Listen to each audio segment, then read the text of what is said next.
As everyone's being admitted, if you would, go ahead in the chat, let us know where you're joining from tonight. And then if you're a part of one of our grant programs, give a shout out to your grant.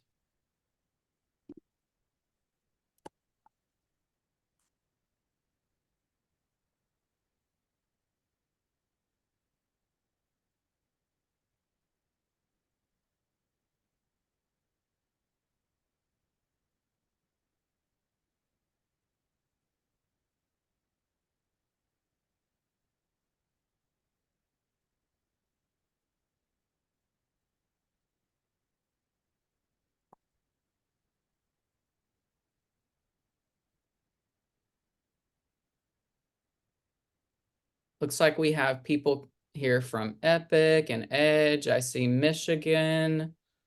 Let's see, Broward County's here.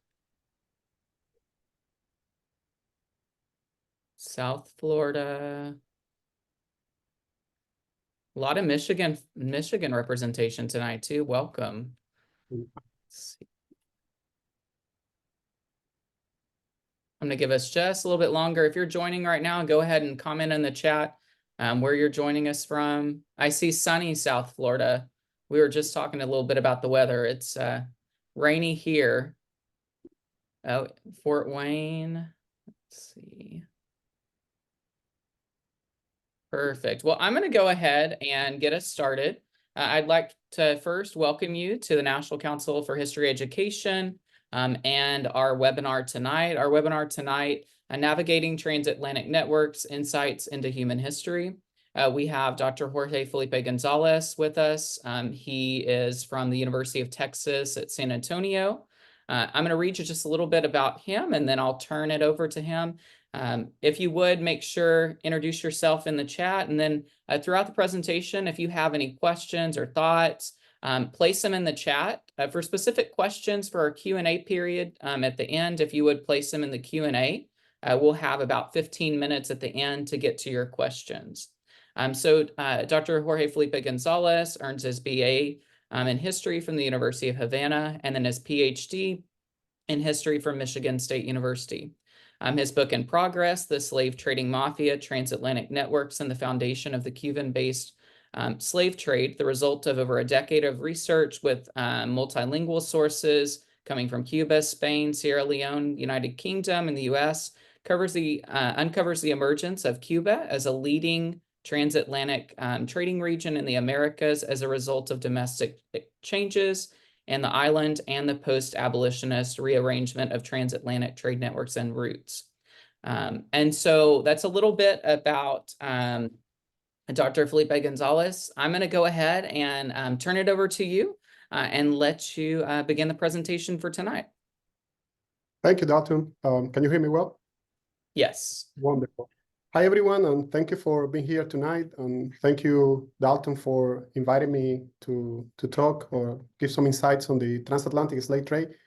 When Dalton asked me to participate here in this seminar, the initial idea was to discuss the origins of the transatlantic slave trade to Cuba. Probably some of you know, but Cuba imported about 1 million enslaved people from Africa in about 300 years, 3 centuries. And Cuba, which is about the size of Virginia, that means that imported more than the double of the numbers of Africans that were brought to the United States. More strikingly, this happened in only 6 decades, which is, you can imagine the human cost of this type of enterprise.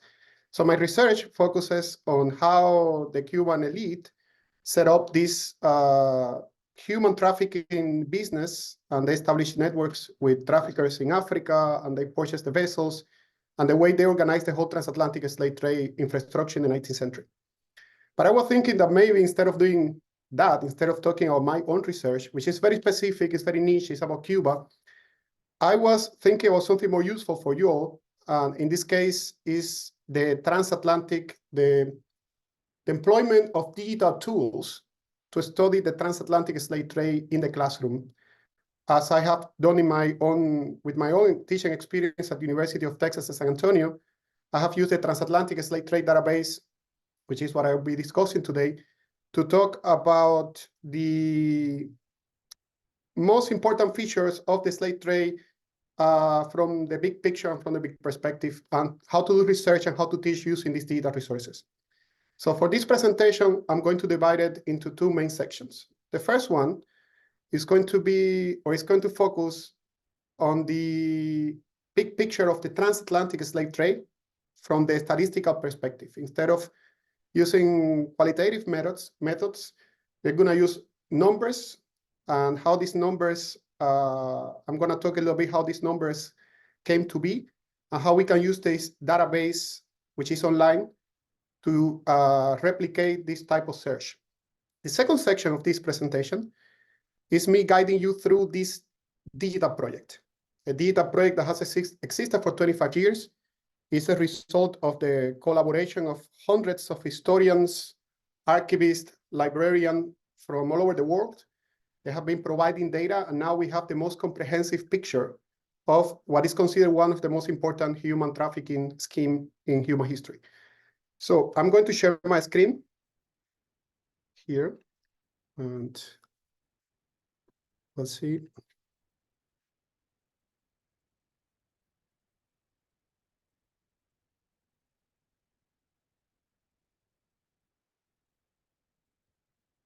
Okay, there we go.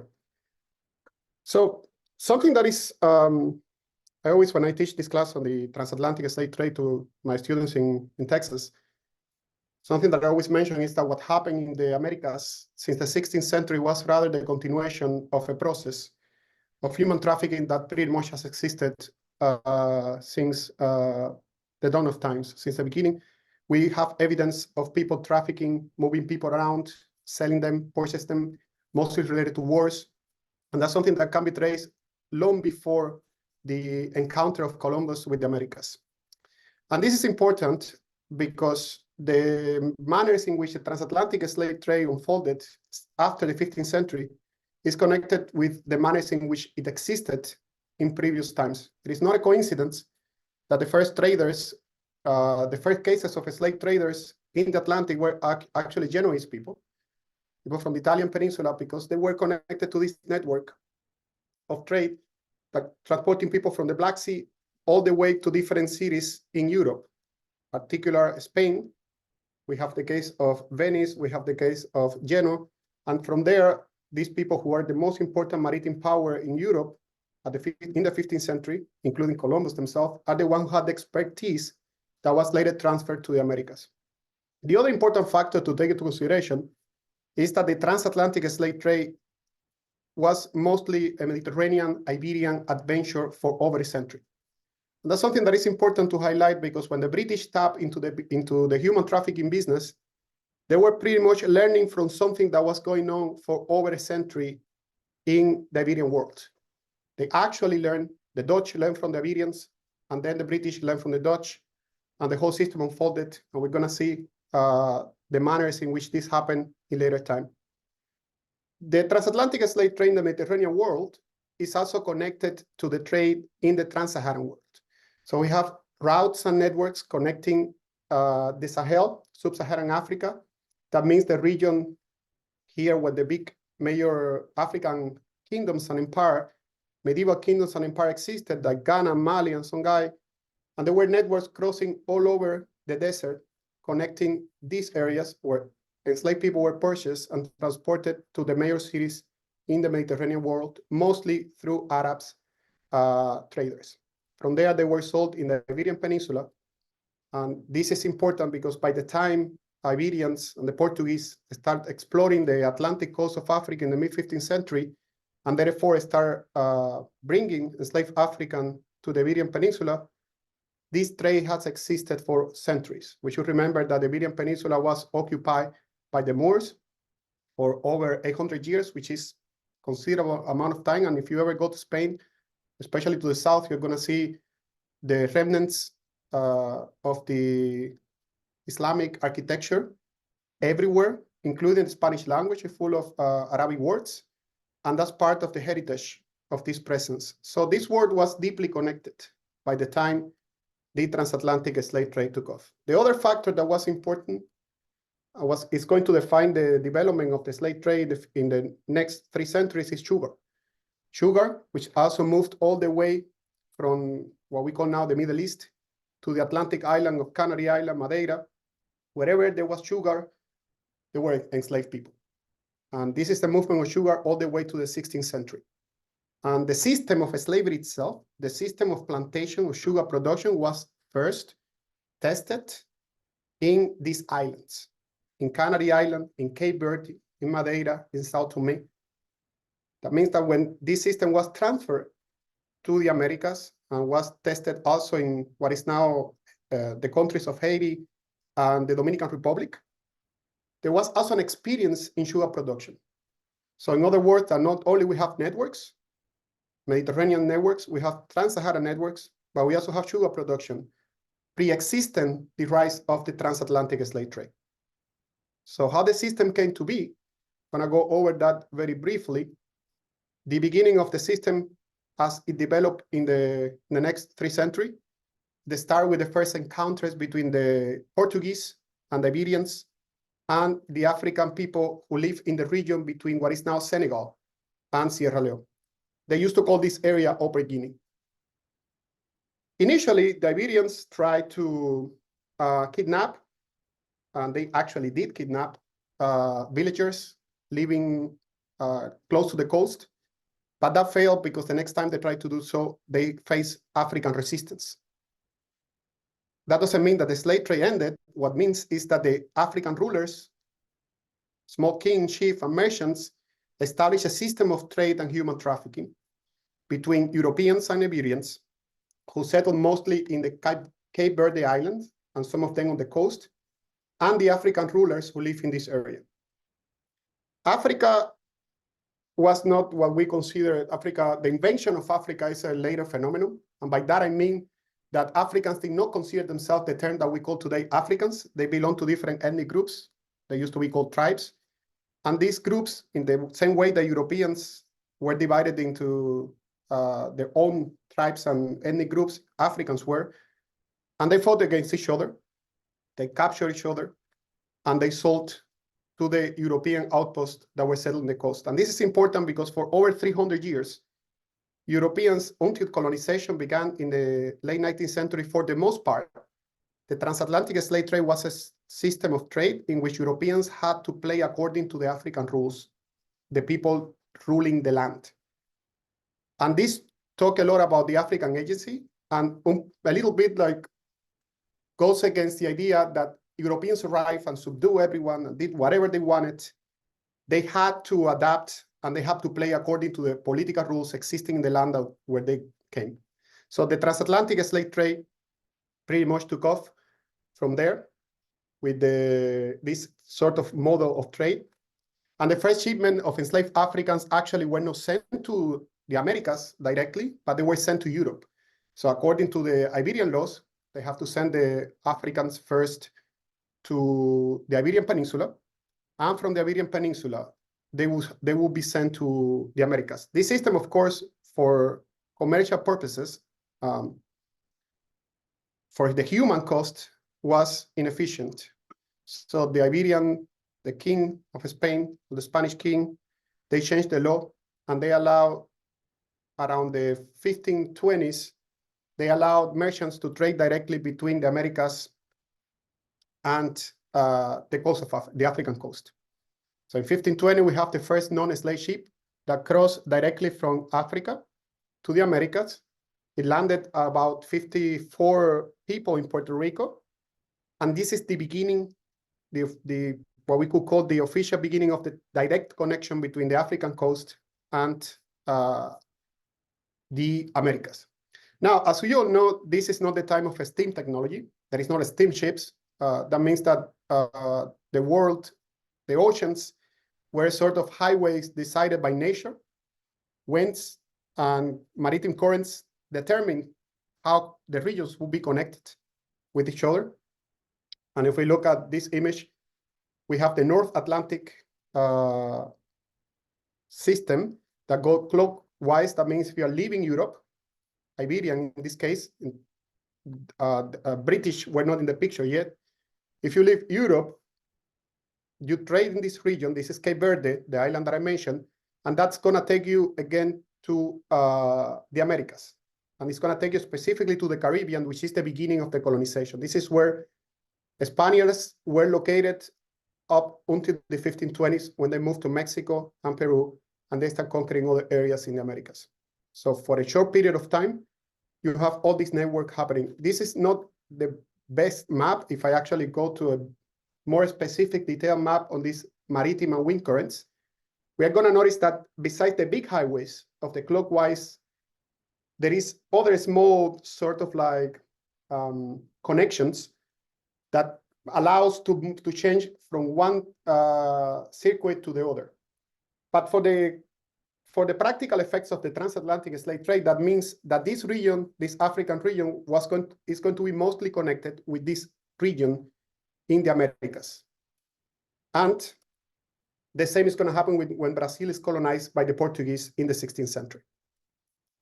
Now, once the transatlantic slave trade started, it is estimated that it lasted for over 350 years.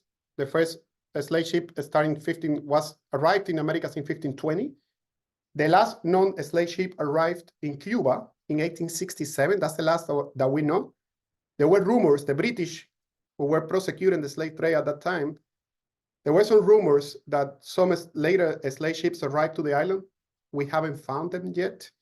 We know that the later date is 1867. In that period, it is estimated that about 12.5 million people were embarked in Africa, and about 10.7 million of enslaved people were landed in America. So that means that a huge percentage, about 12% of them perished during the transatlantic crossing. So the data that I'm going to show now, which is a big picture of this movement of people across the Atlantic, have been extracted from the Transatlantic Slave Trade Database. So I'm going to show what we can do with this data, what type of information you can extract from this database, how you can derive quantitative and qualitative analysis from this data. And the first one is probably the big picture of it is how many people were transported to the Americas. We now know we are talking about 12.5 million individuals. Of them, 10.7 disembarked all over the Americas. They came from all over the African continent, and they landed all over the America from Patagonia to Newfoundland. This is this number is actually has been going around probably, I would say, for about 20 years with the database. Before we had all this data gathered, the numbers the estimates were widely different. Some people estimated like 100 million people were transported. Others were talking about 2 million. This is the best that we have now in terms of like data extracted from the archive. There are some debates among historians. The numbers might be slightly higher to probably 14, 15 millions of people being transported, because obviously we don't have all the information of every single slave ship that crossed the Americas. So between 1500 and 1867, this timeline shows when is the peak of this transportation of people, and we know that coincided with the 18th century and the 19th century. And this is important because this peak of this transatlantic slave trade is associated with sugar production. Most of the people who were transported to the Americas ended up, their own life ended up actually in sugar plantations. So the peak of the transatlantic slave trade is directly related to sugar. It's related to a commodity that people became pretty much addicted to it since the 18th century, a commodity that was a luxury for millennials. Only the very wealthy top cross of the society could have access to sweets. But this cheapened, and England in particular, and Europe, they developed Americans call it like a sweet tooth or something for sugar, and that cost human life. And that's the reason why when the abolitionists started campaign to end the transatlantic slave trade in England, one of the arguments they made, we need to boycott the consumption of sugar, because sugar was made with blood, and that was literal. And most of the Africans that we see here since the 18th century in this peak, they ended up in places where sugar was produced. That's it: Jamaica, Saint-Domingue, today's Haiti, Cuba, Barbados, and Brazil.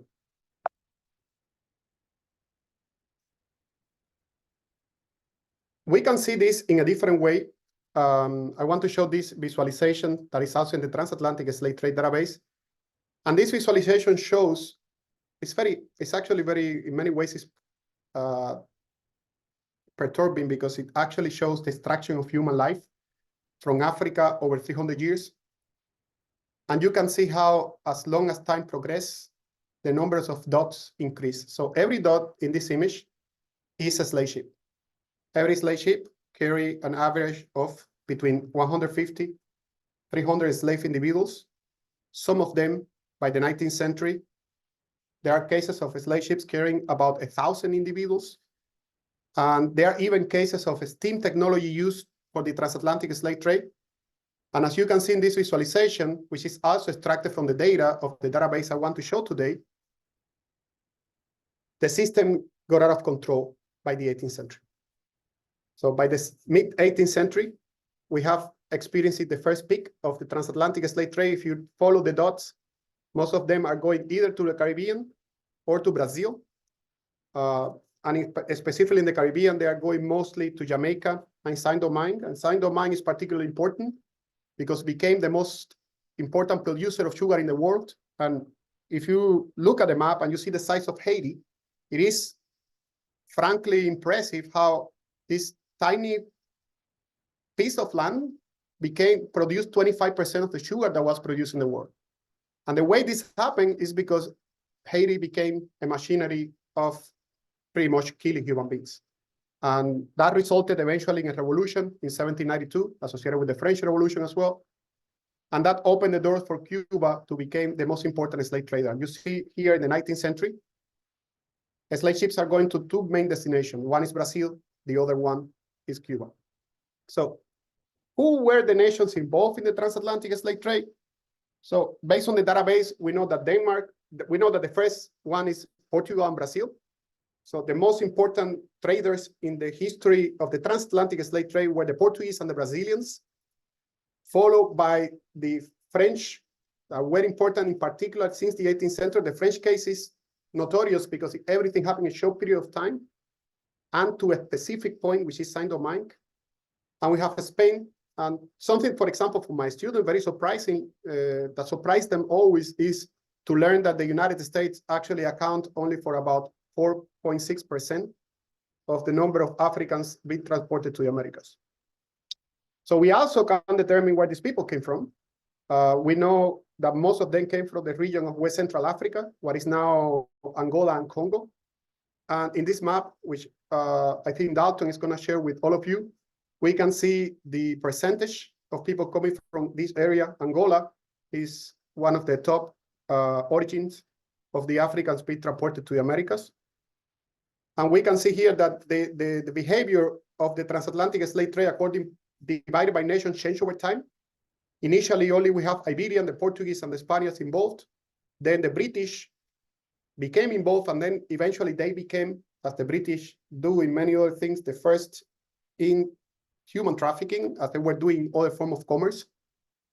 And by the 19th century, Spain, again, which is Cuba and Brazil, became the only destination of Africans in the Americas after 1808. So they disembarked in different regions all over the Americas. As I mentioned, Brazil is the first with 4.8 million human beings being disembarked there. And the last one is Danish America, which is now I think that now are the Virgin Islands, Sao Tome and St. Croix. And I want to finish this overview before moving to the transatlantic slave trade itself with the United States specifically. So how many Africans, where did they came from? So this is the composition of the disembarkation of enslaved people in the Americas, in the United States, in what later became the United States. South Carolina occupied the first position, and Charleston in particular was the main entry point for people arriving to the US. And this is also very striking, the case of South Carolina, because most of the Africans who arrived to the United States arrived in a short period of time between 1803, when the Congress in Charleston reopened the transatlantic, in South Carolina reopened the transatlantic slave trade, re-legalized it because it was illegal after the American Revolution, and 1808, when US Congress banned the transatlantic slave trade. In those 4 years, between 1804, when the law came into force until 1808, this is the peak of the US slave trade. Otherwise, we have the second position is Virginia. Overall, we are talking about 3.8, 388,000 enslaved people, 400,000 most likely. The US also was involved in transporting enslaved people to other regions in the world, although not that many, but we are talking about 70,000, and I mean that many compared to the big picture of 10 millions. And this is the origin of the people disembarked in the United States. Most of them came from West Central Africa, from Angola, and the second position is occupied by Senegambia, which is now Senegal and Gambia. This was an important region, and it's connected with what I explained before, which is the maritime currents, and also because Americans had an important presence in this area for years.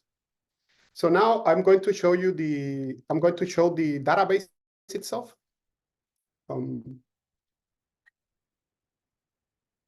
I have it here.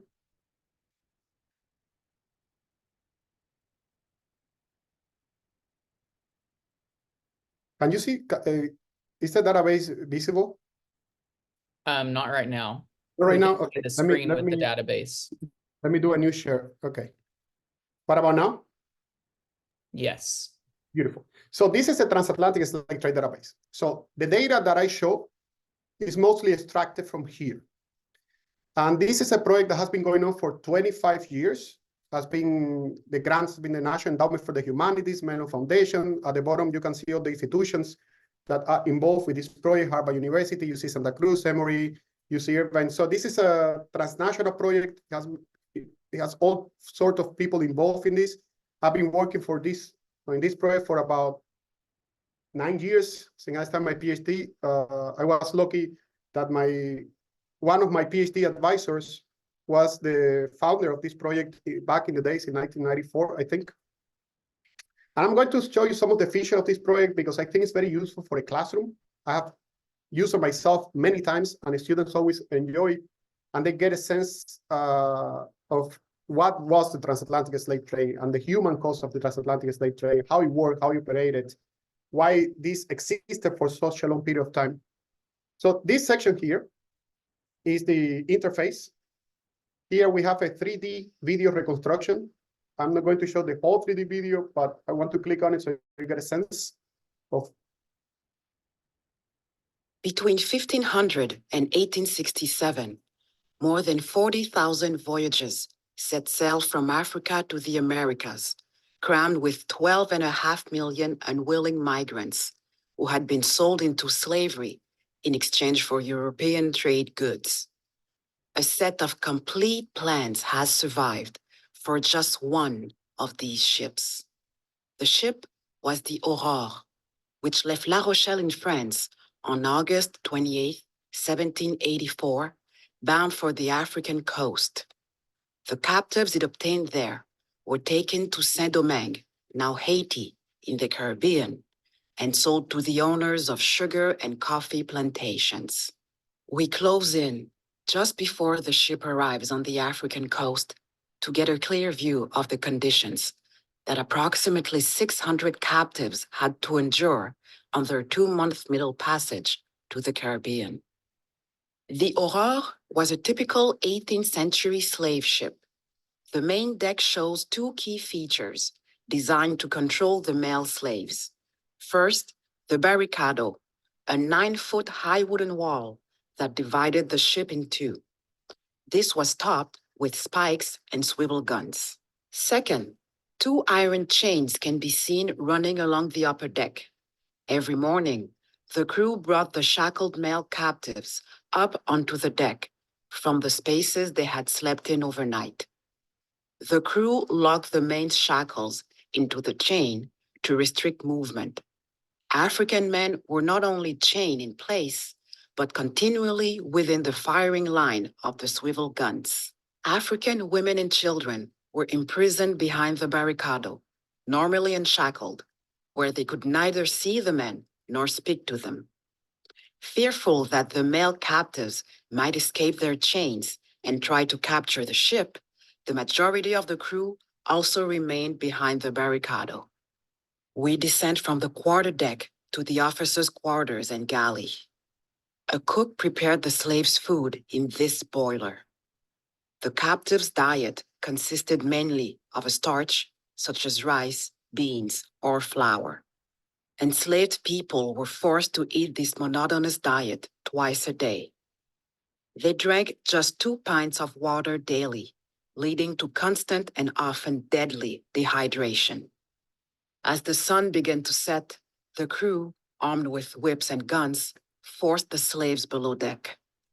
The space below was divided by wooden walls to keep the men and women separated. So we can, there are 2 cases of 3D reconstruction of a slave ship. And there are few surviving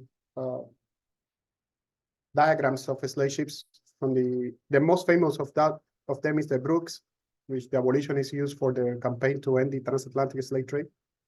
There is also a time lapse here and the timeline. The timeline is part of what I show, but it shows, in this case, in a more interactive way. If you click on it, you see how the numbers change here at the bottom. That means the number of people disembarked every year in the Americas. And if you keep scrolling down, we're going to find other resources that can be used for different purposes. One of them are the collection of images.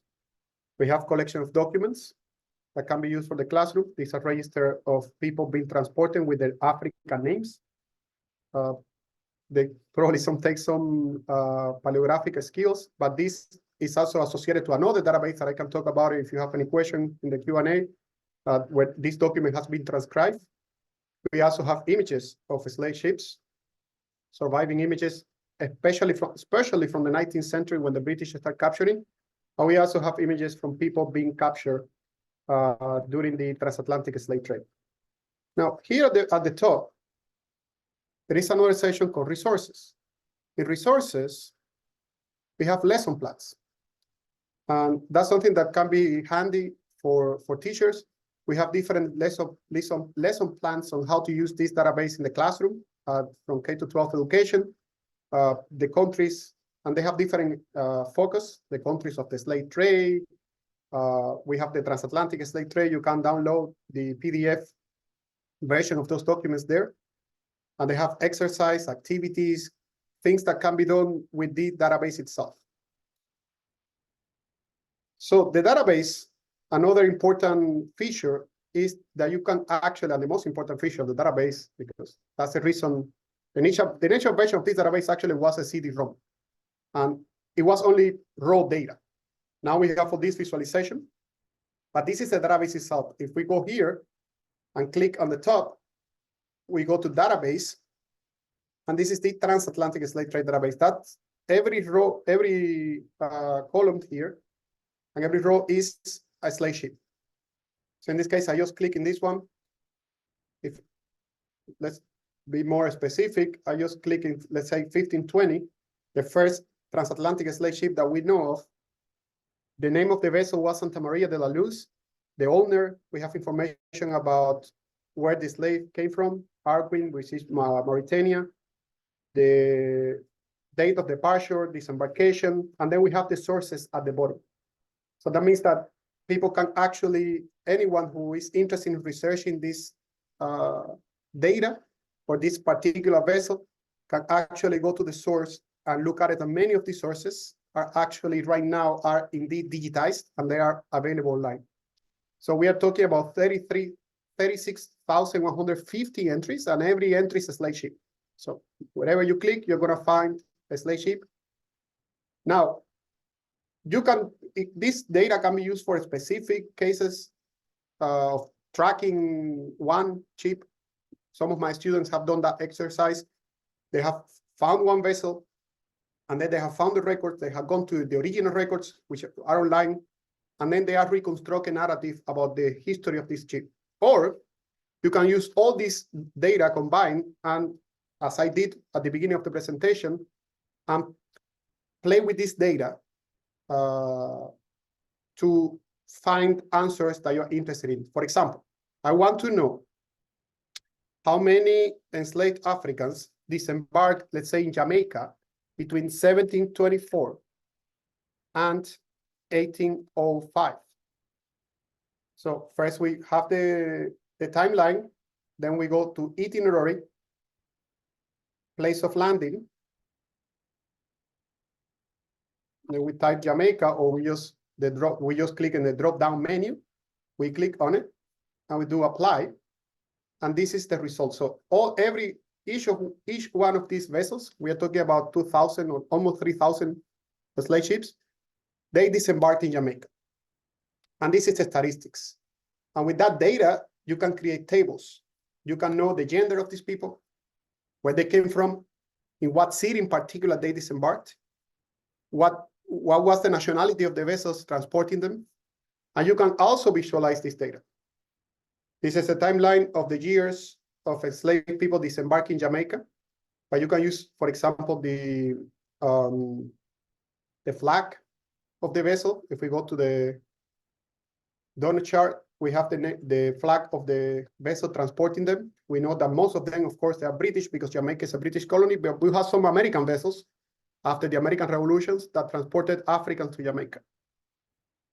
Now, this is mostly oriented toward this data of the slave ship. But the question is, what about the people who were transported there? That's an important question that comes out because it's fundamental to understand the slave trade. In this section here, called the people of the Atlantic slave trade, if you click in the drop-down menu, you have different databases associated with when you can find individuals with the names, their ages, their ethnic origin, their provenance in Africa. In African origins, we have the information about 90,000 individuals. Each one of them, you can see it here. For example, in this case, the African name is Pau. We know that that person was disembarked in Freetown. That person was capturing a vessel that was coming to Havana, was bound to Havana and never arrived because the British captured. And you can click here, it's going to take you to the vessel in which that person was being transported before that person was liberated, sort of, in Freetown after 1808. You can also find oceans, this other section called Oceans of Kinfolk, which is the domestic slave trade in the United States. That means we are talking about 78,000 people that were transported from the Upper South to mostly New Orleans, and you can click on them, and you can also gonna find information about the vessel that transported them and specific information about the individuals being transported as well. So I want to finish just talking about the intra-American database. Some of these Africans, when they arrived to the Americas, they were transshipped to another ports. For example, a slave ship moving from Senegal to Jamaica. That vessel disembarked around 300 people. 150 of them were transported then to different ports because other smaller vessels arrived to Jamaica, to Kingston, and they bought some of these individuals and transported them to Cuba, St. Thomas, Barbados, and that's called the terminology that we use for that is the intra-American slave trade database, or the intra-American slave trade, and then we created a database accounting for this transportation of people within the Americas. The structure of this database is the same than the other one. You can do all kinds of search. You have essays. You can download the data. You can upload that data to an Excel spreadsheet. You can create graphs. You can do all sorts of things to understand this 350 years of history. So I think this database, rarely you can find a book nowadays on this subject that doesn't mention this database. So they has made a complete transformation in the way we understand the transatlantic slave trade, not only for research purposes, but also for teaching. And I hope that this is useful for the classroom and for classes on this topic. And thank you so much for listening to this subject. Dalton, all yours. Thank you. If you would just go ahead and stop the share. Again, thank you so much, Jorge. We really appreciate the presentation, and then that database. People in the chat had a lot of positive things to say on how they could utilize that. I did want to start with some questions. Again, if you have questions, we adjusted our time frame to allow for a little bit more question period from our last webinar. So if you would just place your questions in the Q&A. I already see several there. I'm going to go ahead and start with one. It says, how did the transatlantic slave trade impact culture in areas like Cuba, Puerto Rico, and the Dominican Republic? Thank you for that question. That's actually more close to what I do actually research for my own book. I'm more focused on Cuba. Cuba in particular, even more than Puerto Rico or the Dominican Republic, Cuba had the longest history of involvement in the transatlantic slave trade. It was one of the first places in which Africans arrived. We're talking about 1511. And the last known slave ship to arrive to the Americas, that's landed in a secret shrouded Cuban shore in 1867. So in total, we are talking about around 1 million people. But the most surprising statistics is that they arrived mostly in the 19th century, in the first 60 years. What does this mean? This means that by the early 20th century, when Americans occupied Cuba, you know, there was the Spanish-American War, and Spain had to go, and the US arrived, and they conducted a census. About 5,000 individuals in Cuba were born in Africa. So they were not this African descent, they were actually born in Africa. They remembered at the early 20th century, the Middle Passage. And there is an anthropologist who actually recorded the history of one of them, Esteban Montejos, and he tells some of this story of he heard in the barracoons. What does this mean for culture in the case of Cuba? And that's something similar you can see it in Puerto Rico and the Dominican Republic, is that the history of African presence in Cuba is too recent. And you can see it everywhere. Wherever you go to Cuba or the Dominican Republic, or you go to Brazil or to Colombia, the Pacific coast or the Atlantic coast, you can see the African presence in cultural terms, in food, religion, cultural practices, language, at the skin surface. It's not, it's embedded in the culture of this nation. And part of this had to do because the transatlantic slave trade happened so late in time. Although it also had to do with the fact that these were Catholic nations, and Catholicism had this sort of like open venue for what anthropologists call transculturation. And if you ever go to Cuba, if you have been in Cuba, maybe some of you have, Cuba, Puerto Rico, Cartagena, and Colombia, you're going to see that African practices are very visible everywhere.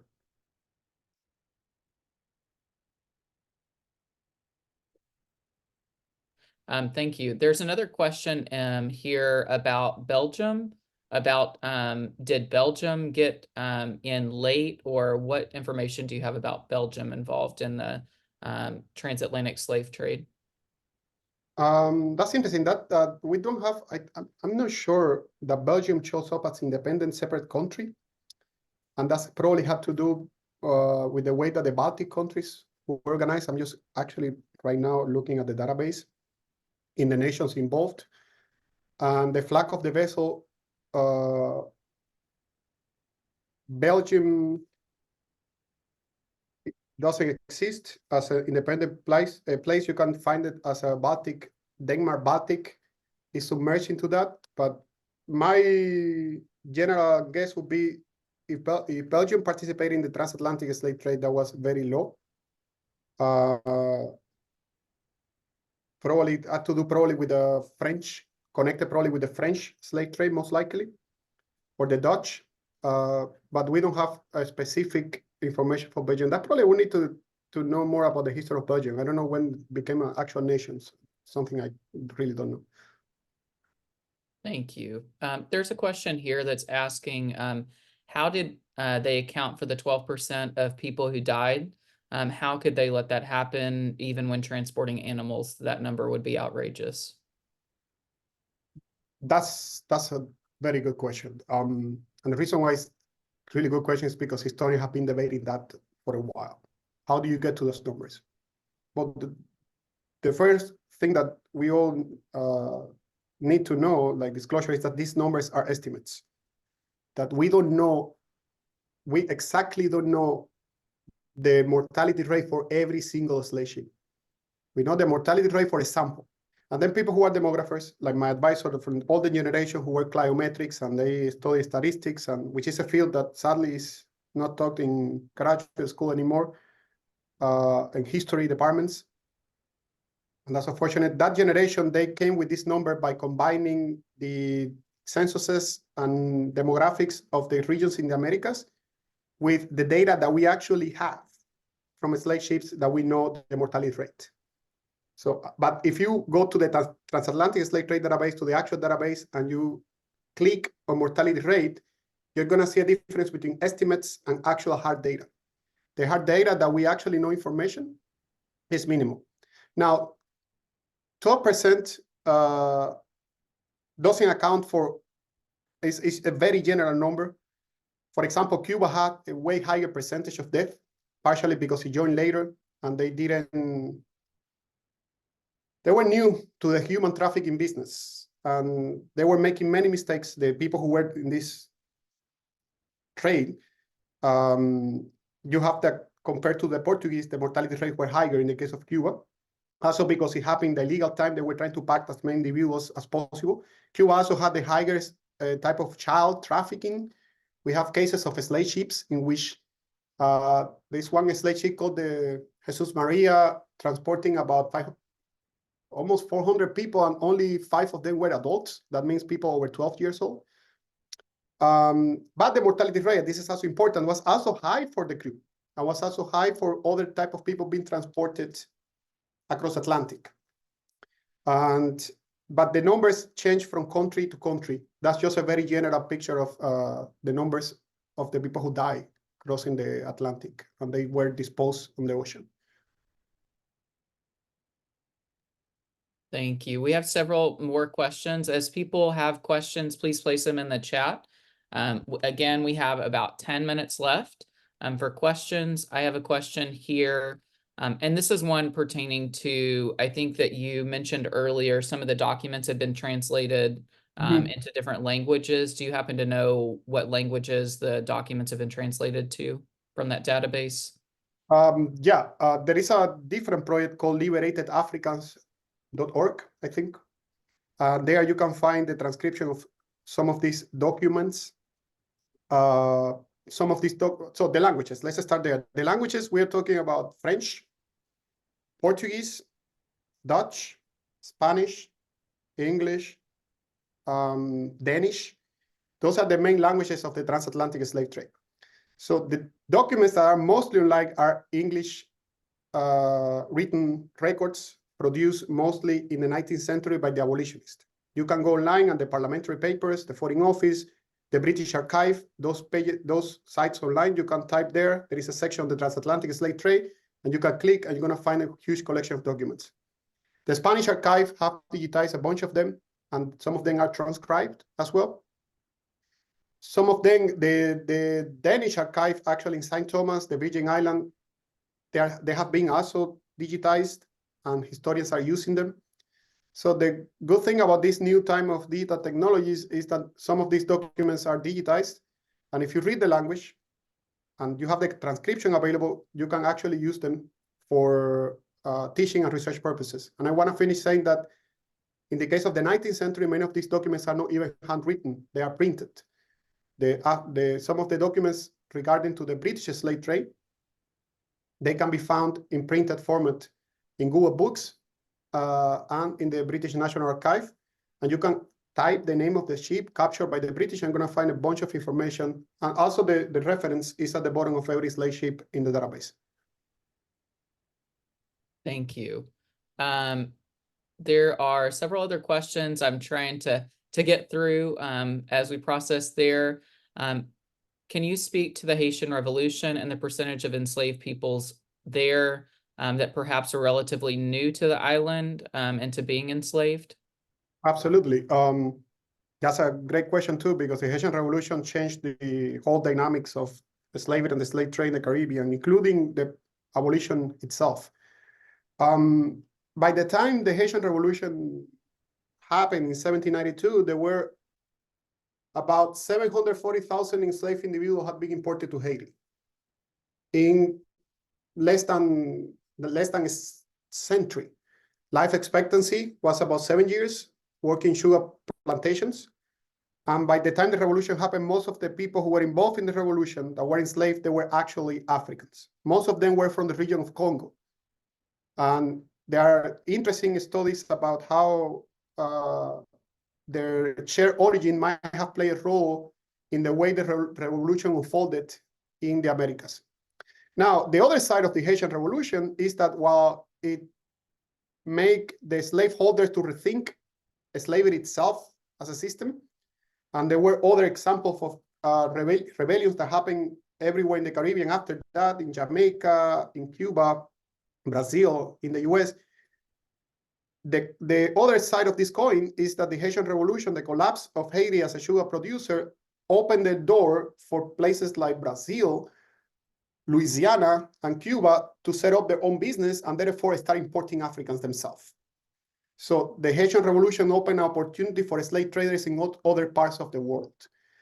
But for the most part, it is widely the case that the fact that most of them were from Congo, that they have been imported in a short period of time, the working conditions and the French Revolution, all that played a role in what happened in Haiti in 1792.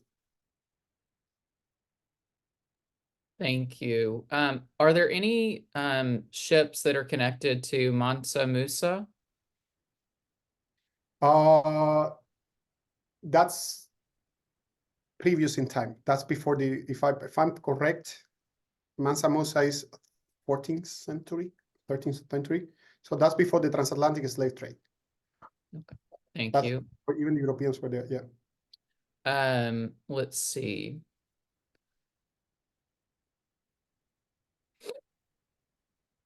How did the Sub-Saharan and Silk Road slave trades affect the transatlantic slave trade? The networks, the most important connection was the networks. This is this is awful type of economic commercial system, but it is a commercial system nonetheless. So that means that it worked like any business through networks. So that means that there was a whole set of networks, and by networks I mean people who know people, of traders who know traders, who were connected in these routes that go across the Sahara. The connection that the first traders, when they arrived, so the first Iberian traders who start operating on what is now Senegal, Gambia, Mauritania, Sierra Leone, they tried to go around these networks. But yet they had the same type of connections with the interior that were connecting the interior with the trans-Saharan slave trade. That's one factor. The other factor is that since the trans-Saharan slave trade existed with the Iberian Peninsula, and it was particularly important since the 11th century, the laws regulating the life of the slave people, the way in which a slave trade was codified in the Spanish law, and that didn't exist in England when the British started trading, that exists since medieval times precisely because of this connection with the trans-Saharan slave trade. So in that sense, it's that connection that goes back in time and then was transferred to the Americas. In fact, I want to finish with this question. At least until the mid-16th century, there is presence of Northern Africans, enslaved people in Puerto Rico, Cuba, what is now the Dominican Republic, people who had been in this trap, in this network of trans-Saharan slave trade, they still were coming to the Americas. Thank you. We still have 9 more questions, and so we've got about 5 minutes left. So I'm working through here. Here's a question: is there a database anywhere that tracks instances of resistance during the transatlantic slave trade? Yes, there are a few of them. There is a database on Marunash. You can actually track cases of self-liberated or runaway slaves in the Americas based on advertisement for newspapers. There is a database on slave resistance. I can send the links later. Okay, thank you. Yeah, there are a few of them. There are a few databases on slave resistance in the Americas, including slave ship revolts, which I didn't mention, but that's also something that you can search in the database. You can search the slave ship revolts or rebellions that happened during the Atlantic crossing. Thank you. There is a question. Did this person hear you correctly that for the purpose of the database, any enslaved person over the age of 12 is classified as an adult? Yes, for the purpose of the database, the age of 12 was determined. The reason why they picked the age of 12, I would assume, although I don't quote me on this, that it's probably related to how childhood and infancy was understood in the historical records. But the age of 12 is considered to be a child. And there are instances in which the slave ships were coming with half of the, especially in the 19th century when the slave trade was illegal and slavers were trying to pack as many humans as they could. They start transporting hundreds of child, which is one of the most darkest part of this story.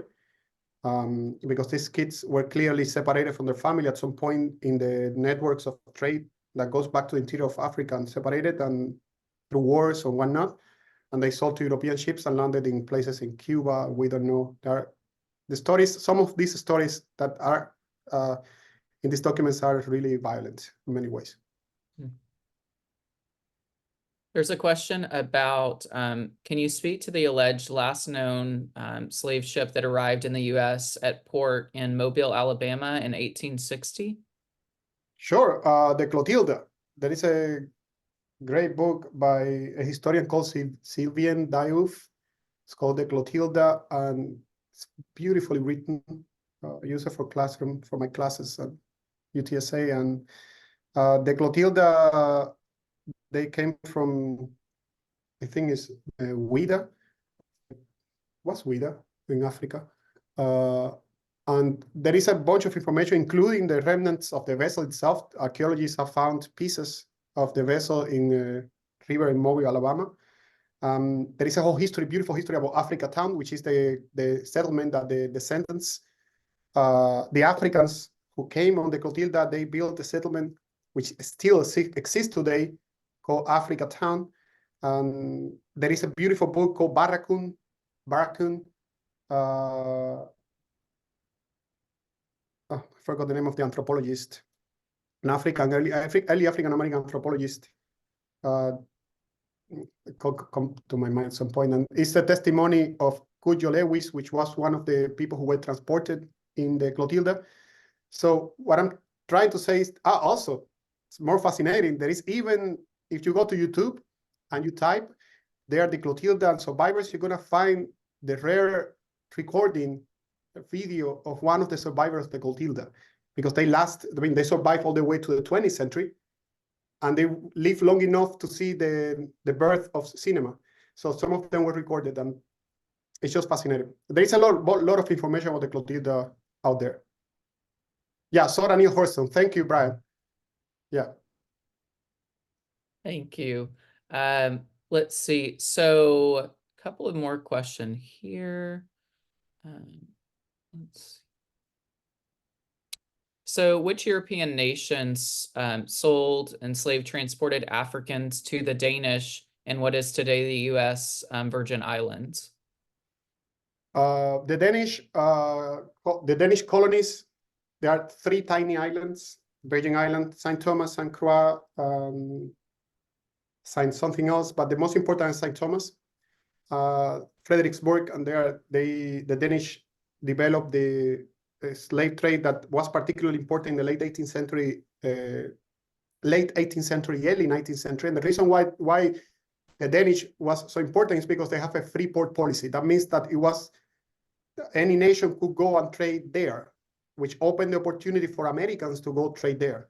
So after the American Revolution, you have some American merchants trading in St. Thomas, like the Wolf, for example, from Rhode Island. They traded in St. Thomas, and from St. Thomas, they transported Africans to places like Cuba. And St. Thomas also opened the door for people who were illegally trading Africans after the US Congress banned the transatlantic slave trade. So that became like a sort of like a free trade cesspool of people bringing Africans and then sending them to other places in the Americas. And there is a lot of information of that also in the British Archive and the Danish Archive. Well, thank you again. We have, I think, 10 or 12 questions we weren't able to get to. So if we weren't able to get to your question, I'm going to save those. And then Jorge mentioned that he will be able to answer some of those for you, and I can get those back to you.